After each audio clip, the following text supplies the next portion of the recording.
আসসালামু আলাইকুম রহমতুল্লাহি বারাকাতুহু। আজকে মসজিদের ভিতরে একটা ঘটনা ঘটছে। বাচ্চারা চিল্লাচিল্লি করছে নামাজের সময়। কিছু কিছু বাচ্চা সুন্দরভাবে নামাজ পড়ছে চুপচাপ, আর কিছু কিছু বাচ্চা কান্না করছে, আর কিছু কিছু হাঁটাচলা দৌড়াদৌড়ি করছে।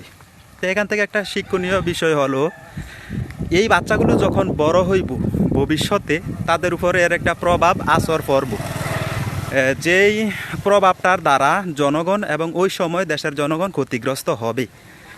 কেহ তাদের এই স্বভাবের মাত্রা কারো 10 গুণ 50 গুণ 100 গুণ বৃদ্ধি পাবে, এবং সেই প্রভাবের মাত্রা 100 গুণ বৃদ্ধি পাওয়ার পর জনগণ দেশে শান্তিতে থাকতে পারবে না। তাদের জন্য কেউ চোর ডাকাত, কেউ নেশাখোর, কেউ উশৃঙ্খল, কেউ বদমাইশ, এই সমস্ত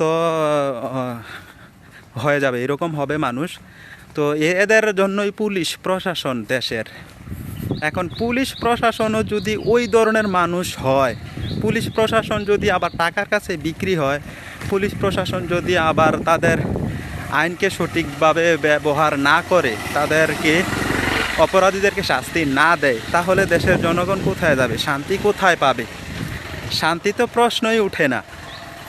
তো এখানে বিষয় হচ্ছে, আপনারা আপনাদের সন্তানদেরকে ছোটোকাল থেকেই, শিশুকাল থেকেই ওই রকমভাবে গড়ে তুলবেন, ওই রকম মন মানসিকতা, শিক্ষা, চরিত্র উপহার দিবেন, যাতে করে আপনার ভবিষ্যৎ, আপনার সন্তানের ভবিষ্যৎ, দেশের জনগণের ভবিষ্যৎ আগামীতে সুন্দর হয়।